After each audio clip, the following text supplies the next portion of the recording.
주기도문은 이제 후반부를 살펴보려고 합니다. 우리의 필요를 구하는 기도죠. 지금까지 이제 하나님의 나라, 하나님의 의를 구하는 이 기도 들으시면서 설교를 들으면서 이제 내 필요는 언제 구하나 이렇게 기다린 분들도 계시지 않을까 싶은데요. 신앙생활에 정말 필요한 것 중에 하나가 저는 균형이라고 생각을 해요. 이 기도에 대한 것도 그런 건데 기도라고 하는 걸 우리가 이제 균형을 잘 잡아야 되는데 한쪽 극단으로 좀 치우칠 수가 있는 거죠. 한쪽 극단에서는 너무 거룩하게만 우리가 이 기도를 좀 생각을 하잖아요. 그런 의미에서 하나님의 뜻을 구합니다. 하나님의 뜻을 구한다는 거 정말 좋죠. 예, 귀한 겁니다. 그런데 이게 균형을 잃고 이제 이쪽으로만 치우쳐 버리잖아요. 자칫 그 기도가 구름 위에 붕 뜬 것 같은 기도가 될 수 있는 거죠. 뭔가 내 욕심도 안 부리고요. 내 나라가 아닌 하나님 나라를, 그리고 내 뜻이 아닌 하나님 뜻을 구하면서 분명히 하나님 기뻐하실 만한 기도들로만 이렇게 기도를 했는데, 기도를 하면 할수록 거기에서 오는 어떤 기쁨과 생동감과 이런 것들을 경험하기보다는 나 기도했어, 나 틀리지 않은 기도를 했어라는 것만 남을 수 있는 겁니다. 또 그 반대쪽의 경우도 있죠. 기도가 처음부터, 이 기도의 처음부터 끝까지 내가 갖고 싶은 것, 내가 해결해야 되는 문제, 내 자녀의 성공 같은 이런 것들로만 가득 차 있는 경우요. 또 이쪽으로만 치우쳐서 모든 기도가 내 필요에 대해서만 이렇게 매몰돼 버리잖아요. 그러면 하나님을 우리 인생의 주님과 그리고 우리의 선하신 아버지로 보다는 내 소원을 들어줘야만 하는 어떤 도구처럼 우리가 생각하게 될 수도 있는 겁니다. 작년에 나온 드라마 중에 그 램프의 진이 나오는 드라마가 작년에 좀 있었어요. 근데 제가 그 장면들 몇 개 이렇게 본 것 중에 인상적이었던 게 뭐냐면, 그 이제 램프를 주우면 이제 소원을 들어주잖아요. 세 개를 들어주는데 그 이제 이 램프를 주운 사람이 소원을 이야기하면 이 진이는 그 소원이 선한 건가 악한 건가를 판단하지 않더라고요. 그리고 그 소원이 정말로 그 소원을 빌고 있는 그 사람에게 진짜로 유익한 건가 그렇지 않은 건가도 판단하지 않습니다. 그냥 소원을 말하면 들어주는 거예요. 예. 우리 그런 거 좋아하잖아요, 그렇죠? 예. 하지만 우리에게 하나님은요, 이 소원을 들어줘야만 하는 그런 램프의 진이가 아니라 하늘에 계신 우리 아버지죠.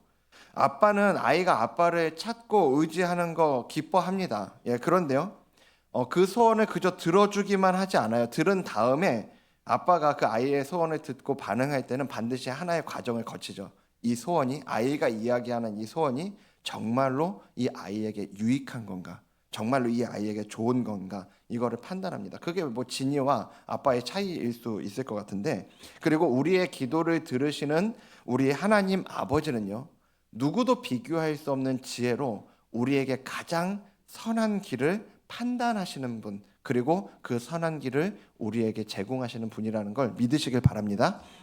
우리 중 누가 하나님을 작정하고요, 램프의 진이처럼 우리 하나님을 여기려고 그렇게 하는 분 이 자리에 누가 계시겠어요? 예.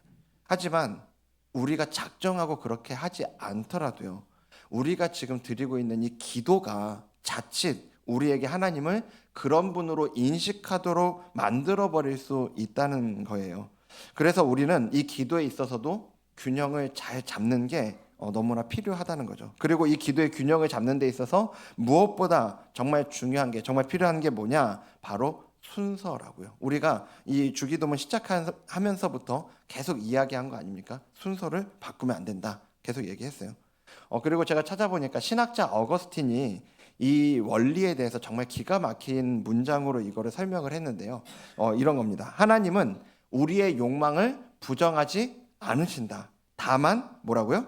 그 욕망의 질서를 재배열하실 뿐이다라고요. 그러니까 우리가 가진 욕망과 욕구 자체가 나쁜 거는 아니라는 겁니다. 예, 필요하죠. 배고플 때 밥을 찾고 삶의 안전을 위해 양식을 구하는 건 너무나 당연한 인간의 본성이에요. 본능입니다. 문제는 순서라고요. 순서. 하나님을 사랑해야 되는 그 자리에 하나님보다 돈이나 양식이 앉아버리면 그거는 탐욕이 돼버리죠.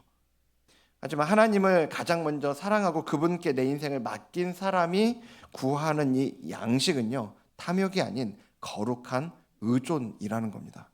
결과물은 같을 수 있죠. 하지만 순서가 어떻게 되느냐에 따라서 탐욕도 될 수 있고, 그리고 거룩한 의존도 될 수 있다는 거예요. 하나님을 인생의 유일한 목적으로 삼고 그분의 나라와 그분의 뜻을 먼저 구하는 훈련이 된 사람만이 정말 비로소 바르게 자기의 필요를 구할 수 있다라는 겁니다. 그래서 주님은 먼저 그의 나라와 그의 의를 구하는 세 가지 간구를 알려주신 다음에 이제 우리의 필요를 구하는 기도를 이제 얘기하시는 거예요. 그런데 그 첫 번째 필요, 주님이 이걸 구해라라고 말씀하시는 첫 번째 필요가 뭐에 대한 필요입니까? 우리를 가슴 뛰게 만드는 성공이나 명예를 위한 기도가 아니죠. 그리고 지금 이 시간에도 우리의 마음을 가득 채우고 있는 그 문제를 가지고 나아가도록 말씀하시는 기도도 아니죠. 오늘 우리에게 일용할 양식을 주옵시고, 쉽게 이야기하면 밥 주세요. 밥 달라는 기도 아니에요?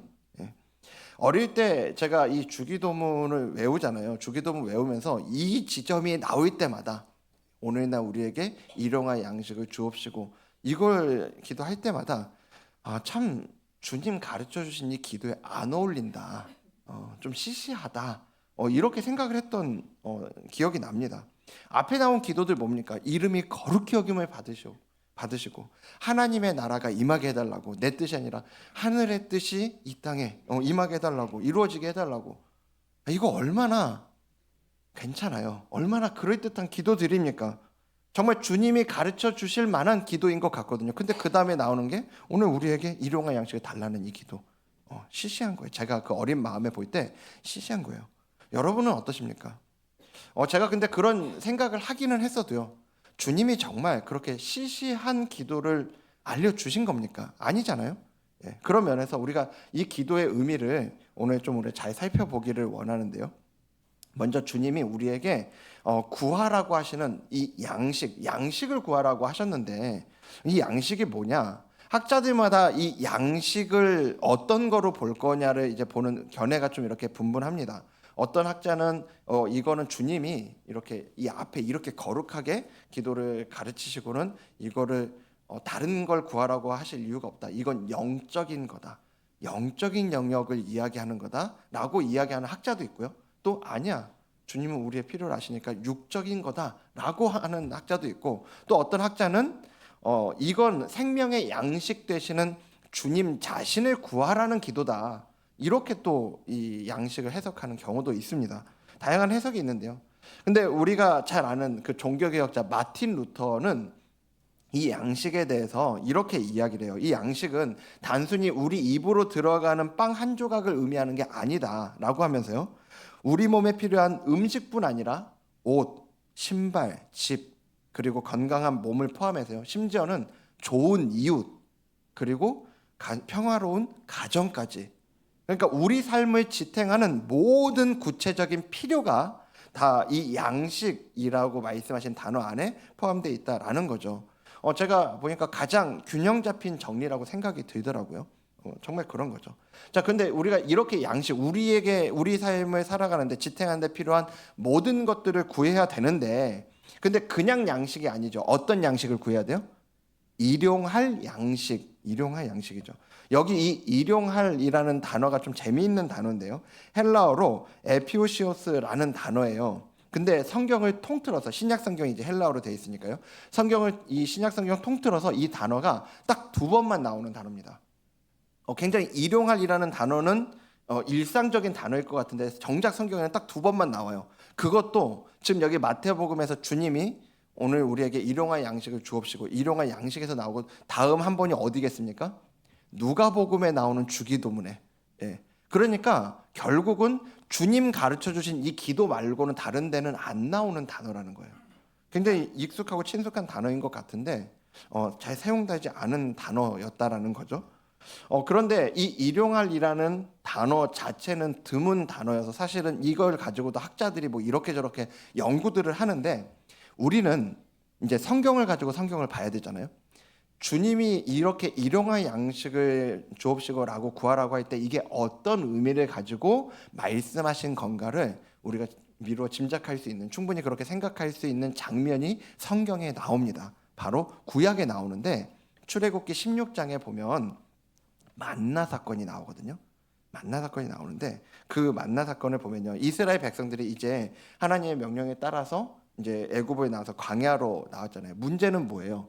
광야는 정말 아무것도 없는 곳이잖아요. 시간이 지나면서 먹을 게 없는 거죠. 그때 하나님이 내려주신 게 우리가 잘 아는 만나예요. 그 이스라엘 백성들을 먹이신 거예요. 자, 하나님이 근데 그 만나를 주시면서 뭐라고 하셨는지 우리가 한번 보도록 하겠습니다. 4절 말씀에 보면 그때 여호와께서 모세에게 이르시되, 빨간색만 읽겠습니다. 보라, 내가 내가 너희를 위하여 하늘에서 양식을 비같이 내리리니 백성이 나가서 일용할 것을 날마다 거둘 것이라. 아멘. 하나님이 이제 이스라엘 백성들이 먹을 수 있도록 하늘에서 양식을 비같이 내려주실 거라고 말씀하시는데, 그 양식에 대한 규칙을 얘기하시는 거예요. 비같이 내려주실 건데 백성이 나가서 그 일용할 것을 언제마다요? 날마다. 예, 날마다. 그러니까 그날 먹을 것을 그때 거두라는 거죠. 그러면서 이렇게 하시는 이유를 정확하게 말씀하시죠. 이같이 하여 그들이 내 율법을 준행하나 아니하나 내가 뭐 하겠다고요? 시험할 거다. 예, 시험할 거다 말씀하시는 거예요. 이게 무슨 시험인가라는 생각이 들 수 있는데요. 이 뒤에 벌어지는 장면을 보면 이해가 되는 거죠. 아니, 그렇게 하나님이 하라고 하셨을 때 좀 시키면 시키는 대로 하면 얼마나 좋아요. 예, 근데 안 그렇죠. 꼭 하지 말라고 하면 하고 싶어지는 게 또 사람의 본성인 것 같아요. 여기서도요, 하나님 분명히 그날 거를 그날 거두라고, 그러니까 남겨두지 말라고 했는데 다음날 아침까지 둔 사람들이 있는 겁니다. 자, 아침까지 둔 만나가 어떻게 됐나 20절에 나오는데요. 자, 그들이 모세에게 순종하지 아니하고 덜어는 아침까지 두었더니 어떻게 됐다고요? 벌레가 생기고 냄새가 난지라. 아니, 기껏 남겨뒀더니 다음날 보니까 다 썩어버렸다는 얘기죠. 그런데요, 이들이 이 남겨둔 다음날 아침까지 이 만나를 남겨둔 사람들이요, 왜 다음날 아침까지 만나를 남겨뒀겠냐고요? 다음날 아침에 또 일찍 일어나서 나가는 게 너무 귀찮아서요? 아니죠. 아니에요. 이들은 못 믿은 거예요. 못 믿은 겁니다. 오늘 아침에 있었던 이 만나가 과연 내일 아침에도 있겠냐는 거죠. 못 믿은 거예요, 그거를. 그래서요, 이건 단순히 하루 먹을 거리를 구하는 이야기가 아니라, 이 만나 이야기는요, 그것을 공급하시는 분에 대한 믿음의 문제, 믿음의 시험이 되는 거죠. 더 많이 쌓아두면 든든할 줄 알았는데 아니라는 거예요. 여러분, 근데 우리도 그런 마음 있지 않아요? 쌓아두면 괜히 그 든든해지는 이런 마음 있잖아요. 요즘엔 그런 집이 드문데요. 옛날에 제가 어릴 때도 저희 집도 그랬는데 겨울철 필수품 중에 하나가 뭐였냐면 연탄 준비였어요. 예, 연탄을 이제 떼니까 그때 이제 창고에, 그래서 겨울 준비할 때 창고에 연탄을 가득 채우는 뭐 이런 거 하잖아요. 창고에 연탄이 가득 차면 마음이 어때요? 예, 되게 뿌듯하고 든든하고 뭐 이런 게 있는 거죠. 이 사람의 마음은 쌓아 놓는 데서 오는 그 안정감을 갖게 되는 이게 있어요. 이거는 시간이 지나도 달라지지 않는 마음이죠. 그래서 우리는 여기 이스라엘 백성들의 이 행동 속에서 우리 안에 있는 모습을 보는 겁니다. 광야 이스라엘 백성들이 지금 보여주는 이 모습, 아침까지 만나를 둔 이 모습이요, 이게 그들이 애굽에서 노예로 사느라고 교육을 제대로 못 받아서 그런 겁니까? 아니에요. 광야라는 특수한 상황 때문에 그런 거냐? 아니에요. 그들 왜 그랬냐? 인간이라 그래요. 인간이라. 오늘은 괜찮은데 내일은 불안한 겁니다. 그게 우리 모두 안에 있는 그냥 마음인 거예요. 하나님이 오늘 만나를 주셨어요. 오늘 하나님이 그렇게 주셨다는 것도 인정해요. 하지만 내일도 하나님이 주실 거냐? 내일도 하나님이 그렇게 하시겠냐? 여기에 대한 믿음이 안 생기는 겁니다. 여기에 대한 믿음이 없는 거예요. 여러분, 여기서 우리가 이 장면을 보면서, 이 만나 이야기를 보면서 놓치면 안 되는 게 있어요. 경험이, 우리가 무언가를 하는 그 경험이, 그 체험이 곧 우리의 믿음의 수준을 결정짓지 않는 겁니다. 경험이 믿음을 주지 않는다고요. 이 만나만 그래요? 하나님의 일하심을 그렇게 많이 경험했는데 매번 이스라엘 백성들이 보여주는 모습 뭐예요? 믿음입니까? 감사입니까? 순종입니까? 아니잖아요. 불신과 불평과 불순종이 광야의 이스라엘 백성들을 규정 지을 때 딱 이야기하기 좋은 특징들 아니에요? 우리가 남 이야기처럼 이 이스라엘의 이야기를 할 때는 쟤네들 왜 저래? 어떻게 그럴 수 있지? 이렇게 우리가 생각할 수 있지만요. 조금만 정직하다면 우리에게서 또 얼마나 쉽게 볼 수 있는 모습이냐고요. 그때 그 순간 여러분들의 삶 속에 그때 여러분이 경험한 그 은혜를 기억하시면 좋겠습니다. 하나님이 그 병 고쳐주신 거 아니에요? 하나님이 그 문제 해결해 주신 거 아닙니까? 나는 견적도 안 나오는 그 문제들 하나님이 그거 나는 이해할 수 없는 방식으로 하나님의 능력으로 그 일들을 행하신 거 아니냐고요. 그 모든 시간들 가운데 우리를 붙드셨던 건 하나님의 크신 손이었음을 믿으시길 바랍니다. 기억이 나지 않는 분들은 하나님이 기억해 하시는 그 은혜를 주시길 간절히 소망해요. 그리고 진짜로 그런 경험을 해본 적이 없는 분이 이 자리에 계시다면 또 그렇게 일하시는 반드시 여러분을 책임지시는 하나님의 크신 손을 경험하는 은혜가 있기를 주님 이름으로 축복합니다. 그런데요, 제가 오늘 이 말씀 준비하면서요, 정말 기도가 저절로 나오더라고요. 근데 여러분을 위해 제가 무엇보다 기도했던 건요, 그냥 하나님의 일하심을 경험하게 해주십시오가 아니었어요. 그냥 하나님의 일하심을 경험하는 삶이 아니라 제가 여러분을 위해서 기도한 건 그 일하시는 하나님을 믿는 믿음이요. 그 믿음을 달라는 기도가 나오더라고요. 여러분, 우리가 백날 하나님의 그 일하심 경험하면 뭐예요? 그 하나님의 일하심을 경험하는데 정작 그렇게 일하시는 하나님을 향한 그 믿음이 우리에게 없다면 오늘 우리의 삶을 끌고 가는 건 결국 그런 인생을 끌고 가는 건요, 내일에 대한 불안이라고요. 내일에 대한 불안에 끌려다니는 인생이 될 수밖에 없는 거예요. 하나님의 일하심을 그렇게 많이 경험했어도 믿음이 없으면. 그래서 우리가 2월 때 태필린 말씀으로 지금 계속 마음에 새기고 있는 이거 뭐예요? 하나님을 기쁘시게 하는 게 뭐라고요? 믿음이라니까요. 믿음. 그가 계신 것, 그리고 그가 자기를 찾는 자들에게 반드시 상 주시는 분이라는 걸 믿는 믿음이요. 그리고 이 만나 이야기에서 하나를 더 봐야 돼요. 평소에는 그날 것만 이제 거둬야 됐잖아요. 근데 안식일 전날에는 하나님이 다른 얘기를 하시죠. 2배로, 오히려 다음 날 것까지 거둬야 됩니다. 그거는 안 썩어요.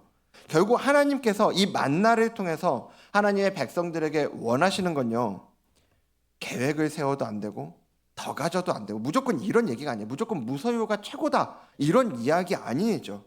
문제는 뭐냐? 하나님 이 만나 사건을 통해서 우리에게 말씀하시는 건 뭐냐면요, 우리 안에 있는 믿음의 문제를 건드리시는 겁니다. 내가 쌓아놔야 안전하다는 그 믿음이요. 하나님이 말씀하실 때 모으는 건 신뢰예요. 그런데 하나님이 말씀하시지 않으셨는데 불안해서 모으는 건 탐욕이고 집착인 거죠. 그래서 이 만나 이야기는요, 하루치를 이렇게 걷어서 먹으라고 했잖아요. 근데 그냥 하루치만 먹어라라는 금욕주의의 이야기가 아니고요, 내일도 오늘 너에게 이걸 제공한 내가 내일도 내가 너를 먹일 거다. 내일도 내가 너를 먹일 거다라고 말씀하시는 주님의 약속의 이야기인 거죠. 그리고 그 약속을 믿느냐 믿지 않느냐의 시험이었다는 겁니다. 우리는 생각보다 필요 때문에 움직이기보다 불안 때문에 움직일 때가 많거든요. 광야에서 이스라엘이 시험 받았던 것처럼 오늘 우리의 시험도 바로 거기에 있는 거죠. 근데 여러분, 이 쌓아야 안전하다, 쌓아놔야 안전하다라는 이 마음이 오늘 우리 삶에서 조금 다른 모습으로도 나타나기도 해요. 우리는 흔히 내가 열심히 땀 흘려 일하고 그 대가로 받는 어떤 월급이나 수익은요, 내가 애쓴 결과로 얻은 거지 은혜라고 생각하기가 그렇게 쉽지는 않은 것 같습니다. 내가 그렇게 열심히 일했으니까 당연히 받는 결과물이지, 이렇게 우리가 여기기가 쉽거든요. 심지어 그리고 그것조차, 내가 그렇게 생각하고 있다는 것조차 인지하지 못하고 살아갈 때가 참 많은 것 같아요. 제가 그랬거든요. 근데 제가 그렇게 그냥 그것조차도 인지를 못하고 살아가다가 내가 이렇게 살고 있었구나를 알게 된 사건이 있었어요. 벌써 10년도 더 지난 이야기인데 그때 한 권사님을 제가 신방을 하고 그 권사님과 이제 이런저런 이야기를 나누다가 그 권사님이 기도 제목을 이야기하시는데요. 근데 그 기도 제목이 뭐였냐면 우리 아들이 월급을 받아오게 해주세요였어요. 근데 그 아들이 백수여서 그렇게 기도 제목을 내신 게 아니에요.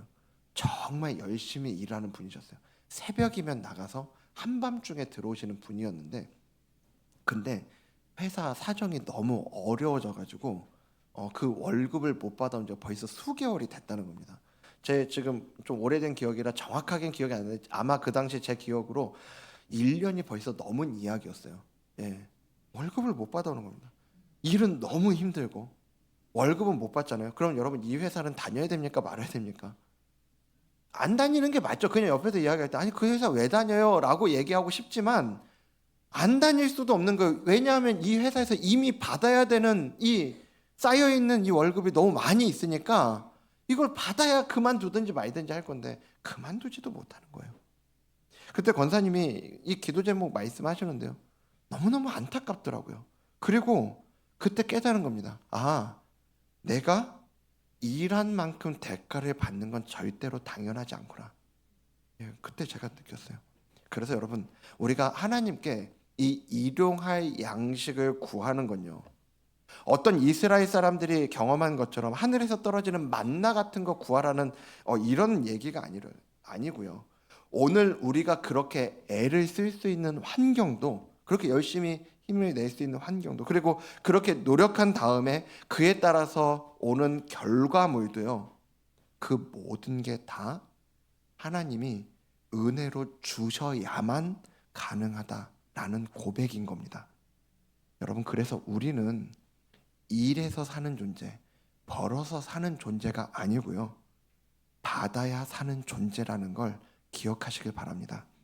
그래서 오늘 우리에게 일용할 양식을 달라는 이 기도는요.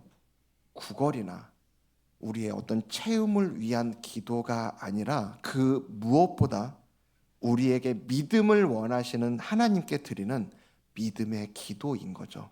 하나님, 저는 제가 벌어서 사는 사람이 아니고요. 받아야 사는 사람입니다. 그리고 오늘 저에게 공급하시는 하나님이 내일도 저를 먹이실 줄을 믿습니다. 예. 우리가 이 고백을 올려드릴 수 있기를 주님 이름으로 축복합니다. 그런데 여러분 오늘 간구를 잘 보세요. 오늘날 누구에게 일용할 양식을 달라고요? 우리에게죠. 우리에게. 예. 사실 주기도문을 잘 보시면요. 주님은 처음부터 우리를 말씀하세요. 하늘에 계신 누구 아버지예요? 내 아버지 아니고 네 아버지 아니고 우리 아버지. 우리 아버지. 그러면서 이 주기도문을 보면요. 이 주기도문 몇 절 안에 그 헬라어 원문으로 보면 우리를 의미하는 단어가요. 총 9번이나 들어갑니다. 이 짧은 이 주기도문 안에 주님은 단 한 번도 나를 말씀하시지 않으세요. 우리만 9번을 말씀하세요. 이 정도면 주님이 우리로 그냥 못을 박으시는 거죠. 그럼 주님은 왜 이렇게까지 우리를 강조하시는 거예요? 주기도문에서 왜 기도를 알려주시면서 우리라고 하시는 겁니까? 왜냐하면요, 우리는 기도할 때 너무 쉽게 나에게 집중하거든요. 여러분 생각해 보세요. 우리가 본능적으로 하는 기도, 본능적으로 하는 그냥 저절로 나오는 기도들을 잘 보세요. 다 무슨 기도예요? 내 문제, 내 형편, 내 자녀, 내 미래. 여러분 이 기도는 그냥 자동으로 나오지 않아요? 신음하듯이도 나오는 기도가 나의 기도 아닙니까? 하지만 주님은 처음부터 끝까지 우리로 묶어 놓으세요. 하나님 나라의 백성의 삶은요, 혼자 버티는 삶이 아니라는 걸 말씀하시는 겁니다. 오늘 우리가 보는 출애굽기 16장의 이 만나 이야기 보면요, 이런 장면이 나와요.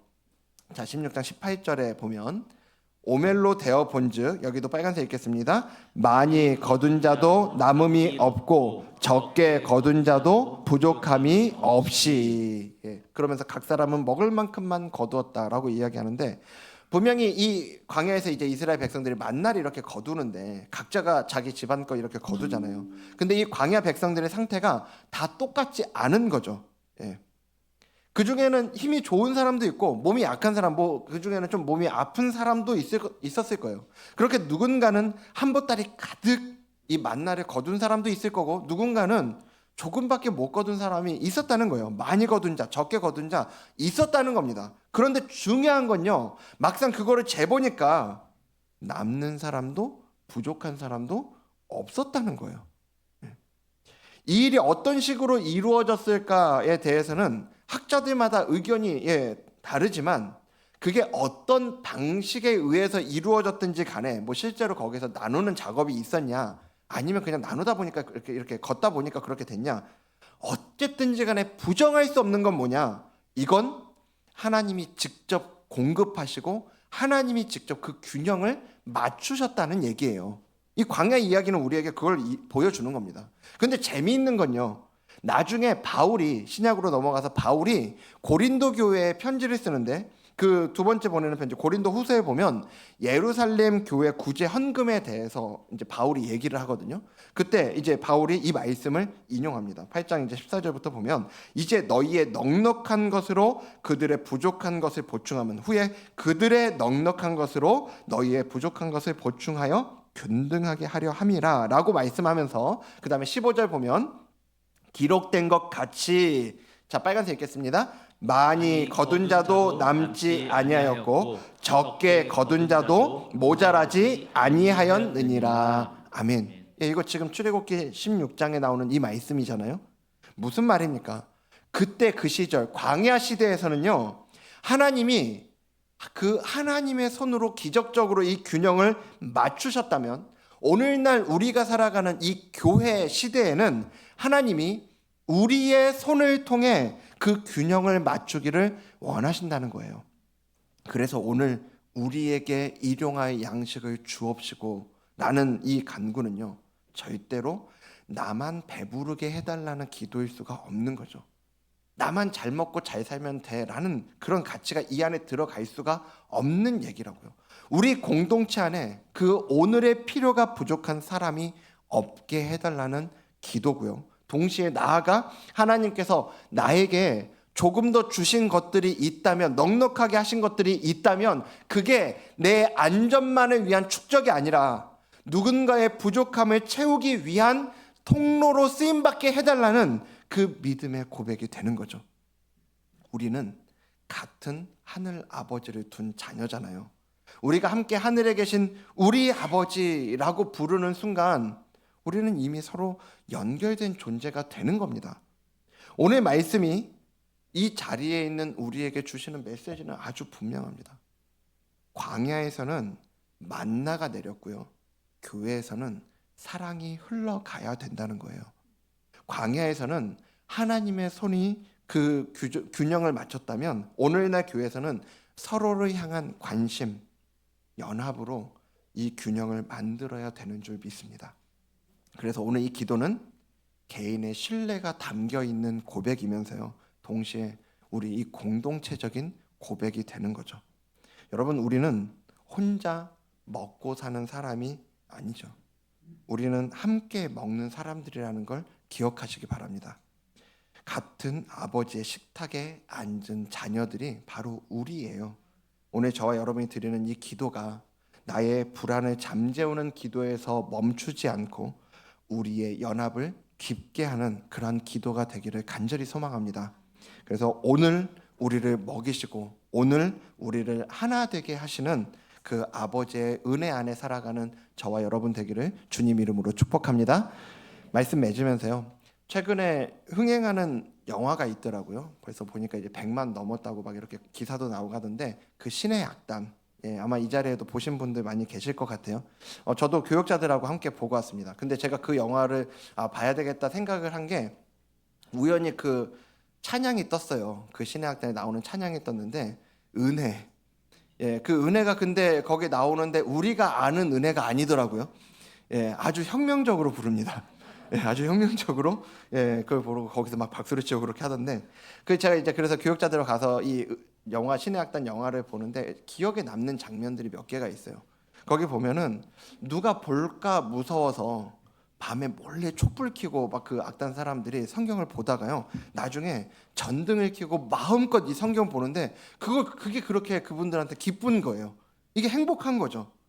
그 무엇보다 저에게 가장 기억에 남는 한 장면이 또 하나가 있는데, 그 방금 말씀드렸던 그 은혜라는 찬양이요, 이게 그 영화에 보면 두 번 나오거든요. 첫 번째가 아까 말씀드렸던 그 장면이고요. 두 번째는요, 이 악단 사람들이 죽음의 공포와 상실의 그 아픔 가운데 정말 거기 침묵이 이렇게 누구도 말 한마디도 할 수 없는 그 분위기 속에서 누군가의 입술에서 반주도 없는데 이 은혜 찬양이 그 나오더라고요. 내가 누려왔던 모든 것들이, 내가 지나왔던 모든 시간이, 그 모든 게 당연한 게 아니라 은혜였다라는 그 찬양을 거기서 이렇게 부르는데, 분명 우리가 너무 잘 알고 수도 없이 불렀던 그 찬양인데, 그 장면에서 나오는 그 은혜라는 찬양이 내가 알던 그 찬양 같지가 않더라고요. 완전히 다르게 들리더라고요. 여러분, 우리가 이런 것들을 생각할 때 우리가 오늘 구하는 이 일용할 양식을 구하는 기도는요, 결코 시시한 기도일 수 없는 거죠. 우리는 자꾸 내일을 위해 더 쌓아두지 못해서 불안해하고요, 남들과 가지고 있는 것들을 비교하는 가운데 내가 더 넉넉하지 못하면 불평도 튀어나오고 그래요. 그런데 사실은요, 우리는 이미 주님이 우리에게 허락하신 이 일용할 은혜 속에 푹 젖어서 살고 있다는 겁니다. 바닷가에 살고 있는 물고기들은 절대로 그 물이 주변에 많이 있다는 걸 인지하면서 살지 않을 겁니다. 오늘 우리도 마찬가지 아니에요? 우리도 우리 이 주변에 가득 차 있는 공기가 절대로 풍성하다는 인식을 하면서 살지 않잖아요. 너무 당연하니까, 너무 많아서 너무 당연하니까. 그렇게 우리가 생각해 볼 때 누군가에게는 전등불 아래에서 마음 편히 성경 한 장 읽는 게 그토록 간절히 구하는 일용할 양식이고요, 또 누군가에게는 죽음의 공포 없이 그 은혜라는 찬양 한 소절 입 밖으로 내뱉을 수 있는 게 평생의 소원이 되는 그런 일용할 양식일 수 있죠. 그것만 그렇습니까? 그 외에도요, 오늘 우리가 밥을 먹을 수 있는 거, 일을 할 수 있는 거, 이 자리에 이렇게 우리가 마음껏 예배를 드릴 수 있는 것, 오늘 우리 가족이 우리와 함께 할 수 있는 것, 너무나 당연하게 하고 있는 이것들이 오늘 우리에게 주신 일용할 양식이죠. 루터가 이야기한 것처럼요, 일용할 양식은 단지 식탁 위의 그 음식만이 아니라 특정한 어떤 게 아니라 오늘 우리를 살게 하는 모든 은혜죠. 그래서 오늘 우리가 드리는, 오늘 우리에게 일용할 양식을 주옵시고 라는 이 기도는요, 없는 것을 우리에게 달라는 기도이기 이전에 이미 주신 것을 은혜로 보게 해달라는 기도인 겁니다. 여러분, 우리는 쌓아서 사는 사람들 아니고요, 받아서 사는 사람들인 줄 기억하시길 바랍니다. 그리고 혼자 받은 사람들이 아니라 함께 받는 사람들이라는 걸 믿으시길 바랍니다. 오늘날 우리에게 일용할 양식을 주옵시고 고백할 때마다 이미 주신 그 은혜를 감격으로 받아들이며 오늘을 감사와 믿음으로 함께 살아가는 저와 여러분 되기를 주님 이름으로 축복합니다. 오늘 말씀 기억하면서 우리 그 영화에 나왔던 그 찬양 은혜, 우리 함께 좀 고백하며 나아가기 원하는데요, 이 찬양의 가사를 우리가 좀 당연하게 부르지 않았으면 좋겠습니다. 오늘 여기에서 이야기하는 내가 누려왔던 모든 것, 내가 지나왔던 모든 시간, 내가 걸어왔던 모든 순간, 아침 해가 뜨고 저녁에 노을이 지는 것, 봄의 꽃향기, 가을의 열매, 변하는 계절의 모든 그 순간들, 어떠한 것도 당연한 것 아니라 우리 주님의 은혜라는 그 믿음의 고백 가지고 우리 함께 찬양하며 나아가도록 하겠습니다. 함께 고백합니다. 내가 누려왔던 모든 것들이, 내가 누려왔던 모든 것들이, 내가 지나왔던 모든 시간이, 내가 지나왔던 모든 시간이, 내가 걸어왔던 모든 순간이, 내가 걸어왔던 모든 순간이 당연한 것 아니라 은혜였어. 당연한 것 아니라 은혜였소. 그뿐만 아니라 우리가 매일 경험하는 거죠. 아침 해가 뜨고 해가 뜨고 저녁에 노을, 저녁에 노을, 매 계절 경험하는 봄의 꽃향기, 봄의 꽃향기, 또 가을의 열매, 가을의 열매, 그렇게 변하는 계절의 모든 순간이 변하는 계절의 모든 순간이 우리의 믿음의 고백입니다. 당연한 것 아니라 은혜였어. 것 아니라 함께 고백합니다. 모든 것이 은혜. 모든 것이 은혜, 은혜, 은혜, 한없는 은혜. 한없는 은혜, 내 삶에 당연한 것 하나도 없었던 것을, 하나도 없었던 것을, 모든 것이 은혜, 은혜였소. 우리 2절 같이 찬양합니다. 내가 이 땅에 태어나사. 우리 자리에서 다 함께 일어나 찬양하겠습니다.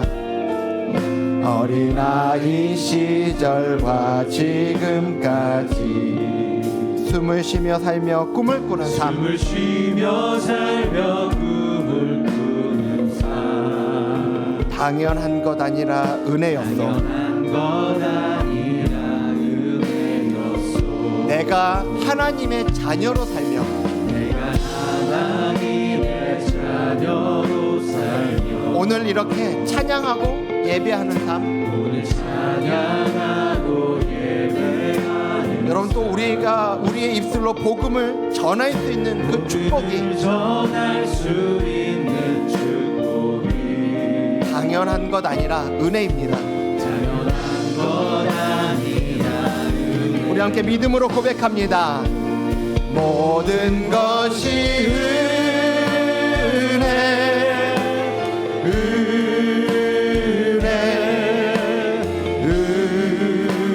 은혜, 한없는 은혜.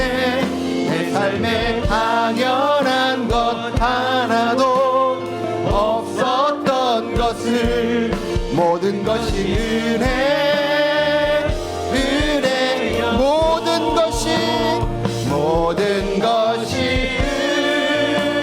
은혜, 은혜,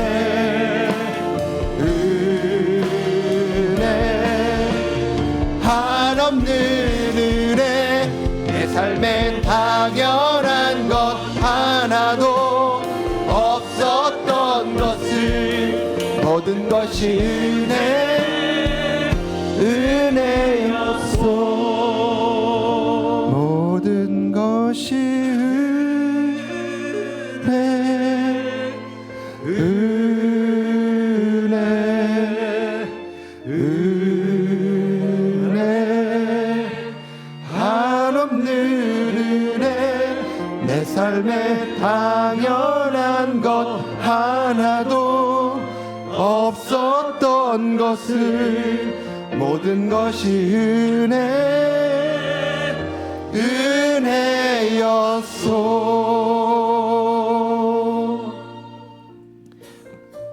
그렇습니다, 주님.